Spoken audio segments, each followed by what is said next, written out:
Super star Krishna తరం నుండి మూడో జనరేషన్ హీరోగా మనకి పరిచయం అయ్యారు ఈరోజు. శ్రీనివాస మంగాపురం అనే సినిమా ద్వారా జయకృష్ణ అంటే సూపర్ స్టార్ కృష్ణ మనవడు,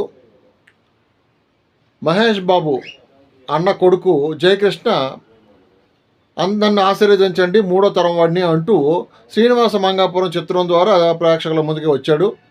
ఈ సినిమా మొత్తానికి కొంచెం అక్కడక్కడ మనం చూసిన కొన్ని సినిమాల తాలూకా ఛాయలు కనిపెట్టినా కూడా హిట్ టాక్ అన్నది సొంతం చేసుకుంది.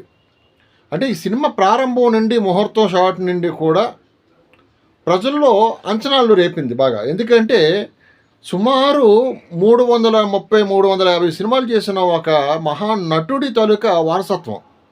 అదే లెజెండరీని కంటిన్యూ చేస్తున్న మహేష్ బాబు తాలూకా సొంత అన్న కొడుకు. అదేవిధంగా ఒక హీరోకి కొడుకుగా అంటే సినిమా రంగంలో ప్రతిష్టాత్మకమైన ఒక జనరేషన్ నుండి వస్తున్న మరో జనరేషన్ పిల్లవాడు జయకృష్ణ. మొత్తానికి ఈ సినిమాలో ఉన్నంతలో కథ ఎలా ఉన్నా నటన పరంగా హీరోకి 100కి 100 మార్కులు వేయొచ్చు. ఎందుకంటే నటన అన్నది వాళ్ళ బ్లడ్లో ఉంది. మనం బాలకృష్ణ గారు అంటున్నట్టు 3 తరాల నుండి ఉన్నారు కాబట్టి నటన అన్నది వాళ్ళ బ్లడ్లోనే ఉన్నది. నటుడిగా జయకృష్ణ అన్నది సక్సెస్ఫుల్ అయినట్టే. సరే, ప్రతిష్టాత్మకమైన సంస్థ అశ్వనీ దత్ గారు వైజయంతి మూవీస్ నుండి తీసుకురావటం, అలాగే సూపర్ డూపర్ సినిమా తీసిన RX100 తీసిన డైరెక్టర్ చేతిలోంచి రావటం కూడా చాలా మంచిది, బాగుంది. సరే, ఇందులో పాత్రధారులు అంటే సినిమా రిలీజ్ అయింది కాబట్టి సినిమా గురించి మనం పూర్తిగా మాట్లాడుకోవడం కరెక్ట్ కాదు.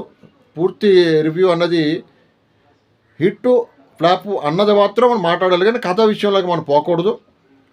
సీనియర్ నటుడు మోహన్ బాబు సెకండ్ హాఫ్ మొత్తం ఆయన ఎరగదీసి చంపి వదిలిపెట్టాడు. ఎందుకంటే 550 సినిమాలు పైగా నటించిన హీరోగా, విలన్గా, కమెడియన్గా, క్యారెక్టర్ ఆర్టిస్ట్గా చేసిన ఒక అద్భుతమైన ఎక్స్పీరియన్స్ ఉన్న సీనియర్ నటుడు తెర మీద ఉంటే ఎలా ఉంటుందో ఆ విశ్వరూపం చూపించాడు. అలాగే మనకి కిక్ సినిమా ద్వారా ప్రజలకి పరిచయం అయిన కిక్ శ్యామ్ అంటే తమిళనాడులో ఆయన చాక్లెట్ బాయ్ అంటారు. ఇందులో కూడా మంచి పాత్ర చేయడం జరిగింది. నరేష్, మనకి అందరికీ తెలిసిన నరేష్, ఆయన కనిపించిన ప్రతిసారి నవ్వుల్లో ముంచెత్తాడు, అందులో నో డౌట్. సినిమా కథ విషయానికి వస్తే ఎక్కడో చూసినట్టు ఉంటుంది ఈ కొన్ని కథలు, కొన్ని సీన్లు. అవి నువ్వు నేనా అనొచ్చా, లేకపోతే ఇంకోటి అనొచ్చా, ఏదైనా కొన్ని సినిమాల తాలూకా వాసన అయితే ఇందులో ఉంది.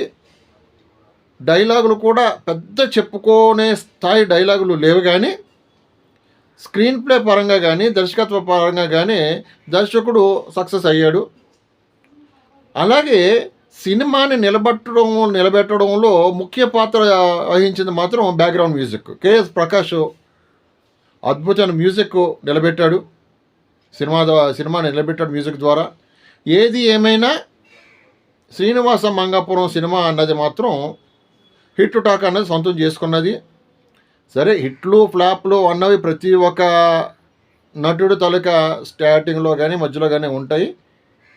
ఏ రకంగా చూసుకున్నా కూడా జయకృష్ణ అన్న ఈ hero super star Krishna Mahesh Babu తాలూకా వంశాన్ని నిలబెడుతూ మరొక 25 సంవత్సరాలు తెలుగు సినిమా ఇండస్ట్రీలో నిలబడే హీరోగా అయితే ఉండే అవకాశాలు ఎక్కువ ఉన్నాయి. సినిమా మీద పెద్ద ఎక్స్పెక్టేషన్స్ పెట్టుకోకుండా ఒక లెజెండరీ ఆర్టిస్టు తాలూకా మనవడు, కొత్త కుర్రవాడు, మన ఇంట్లో కుర్రవాడు, మన పక్కింటి కుర్రవాడు అనుకుంటూ ఆ సినిమా చూడడానికి, ఒకసారి సినిమా చూడడానికి అయితే సరిపోతూ ఉంది. ఒకసారి చూడొచ్చు సినిమాని. ఓవరాల్గా హిట్ టాక్ అయితే అందుకున్నది. మరి రేపటి నుండి ఎల్లుండి నుండి ఇది ఎలా పుంజుకుంటుందో చూడాలి. ఈరోజు వరకు వచ్చిన రివ్యూస్ ప్రకారం సినిమా అన్నది మాత్రం హిట్టు.